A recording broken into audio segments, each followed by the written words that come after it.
Pernah kebayang nggak sih kalau sebuah kitab suci ternyata punya semacam kode matematis yang tersembunyi di dalamnya?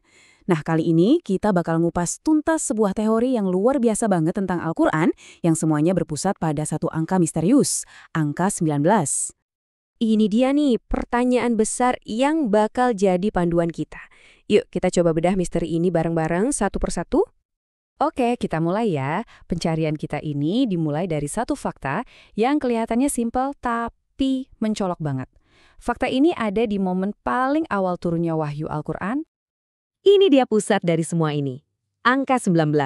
Seluruh teori yang bakal kita bedah hari ini semuanya berputar di sekitar angka yang satu ini. Coba deh, ingat-ingat angka ini baik-baik karena sebentar lagi kita akan lihat kenapa angka ini dianggap begitu spesial. Terus, di mana hubungan pertamanya? Ternyata ada di surah Al-Alaq. Ini adalah surah pertama banget yang diwahyukan kepada Nabi Muhammad. Dan yang bikin kaget, surah ini terdiri dari, 19 ayat. Buat para pendukung teori ini jelas bukan sekedar kebetulan. Biar kita ngerti kenapa ini penting, kita perlu mundur dikit nih ke momen bersejarahnya. Kira-kira di tahun 610 Masehi, di dalam sunyinya Gua Hira, pesan ilahi yang pertama turun. Nah, peristiwa inilah yang jadi fondasi dari semua pola yang akan kita ungkap. Oke, kalau cuma satu surah, mungkin ya kebetulan aja kan? Tapi gimana kalau ternyata polanya ini jauh lebih luas? Teori ini mengklaim kalau jejak angka 19 itu tertanam di seluruh struktur Al-Quran. Nah, ini yang menarik banget. Coba kita lihat fakta-fakta dasarnya yang bisa kita cek langsung. Al-Quran itu punya total 114 surah. Kalau angka 114 ini kita bagi 19, hasilnya pas banget, 6. Nggak ada sisa, nggak ada koma. Ini salah satu pilar utama teorinya. Ditambah lagi, angkanya sendiri memang disebut di dalam teks. Dan yang bikin makin kuat lagi, Al-Quran sendiri secara jelas banget menyebutkan angka ini. Di surah ke-74, ayat 30, ada kalimat di atasnya ada 19.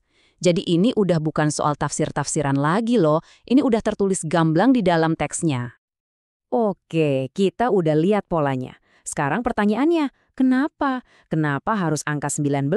Emangnya ada pesan apa di balik angka ini? Kalau kita lihat dari sisi matematika, 19 itu adalah bilangan prima. Artinya, dia nggak bisa dipecah-pecah lagi jadi angka yang lebih kecil, kecuali dibagi satu atau dirinya sendiri. Sifat unik ini sering banget diartikan secara simbolis sebagai tanda kebenaran yang murni, otentik, dan gak bisa diutak-atik. Soal maknanya sendiri, ada dua pandangan utama nih. Di satu sisi, Al-Quran menyebutnya sebagai semacam ujian buat mereka yang nggak percaya. Tapi di sisi lain, angka ini juga dilihat sebagai tanda tangan ilahi, semacam bukti matematis yang melindungi keaslian teks Al-Quran dari waktu ke waktu. Oke, siap-siap ya, karena bagian berikutnya ini jujur agak rumit, tapi seru banget. Kita bakal coba kupas lapisan yang lebih dalam, di mana angka-angka ini dipercaya membentuk semacam peta tersembunyi. Jadi idenya tuh gini, gimana kalau ada serangkaian operasi matematika yang kelihatannya aneh? Misalnya menggabungkan angka, mengalihkan, bahkan membaliknya. Tapi sebetulnya itu semua nggak acak.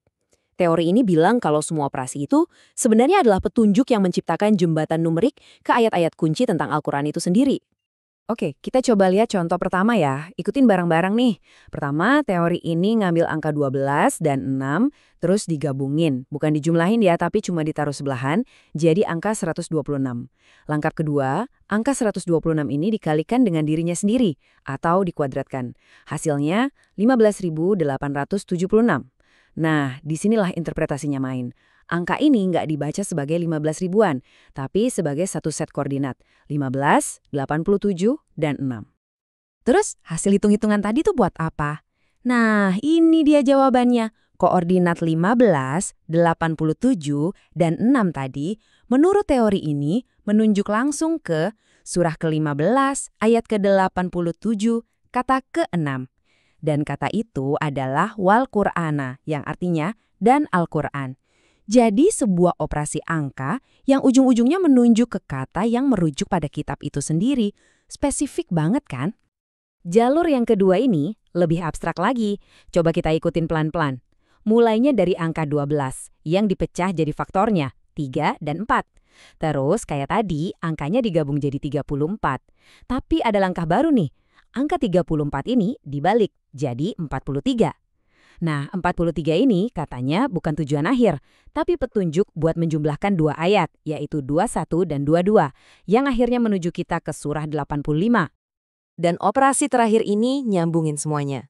Kita ambil nomor surah dari langkah sebelumnya, yaitu 85, dan nomor ayatnya 21.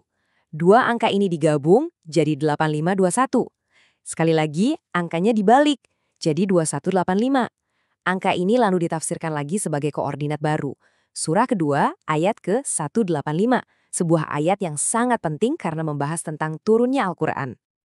Jadi, setelah ngikutin semua jalur yang rumit tadi, apa kesimpulannya?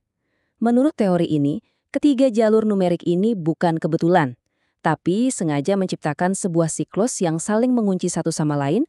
Setiap hasil akhirnya menunjuk ke ayat-ayat yang menegaskan sifat Al-Quran itu sendiri, agung, terpelihara, dan diwahyukan.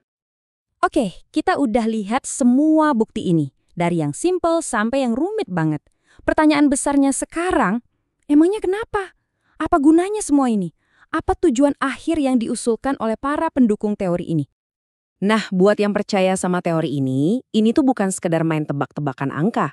Mereka berpendapat kalau ini adalah bukti nyata dari sebuah rancangan ilahi, semacam mekanisme anti pemalsuan yang tertanam di dalam teksnya. Ini adalah cara untuk memperkuat iman lewat logika dan matematika, sekaligus membuka lapisan makna yang lebih dalam lagi. Pada akhirnya, semua kembali ke kita masing-masing. Apakah ini memang sebuah cetak biru ilahi yang sengaja ditenun ke dalam kitab suci? Atau apakah ini adalah bukti dari kemampuan luar biasa kita sebagai manusia untuk mencari dan menemukan pola dan makna di sekitar kita? Jawabannya, ya, itu kami serahkan kembali kepada Anda untuk direnungkan.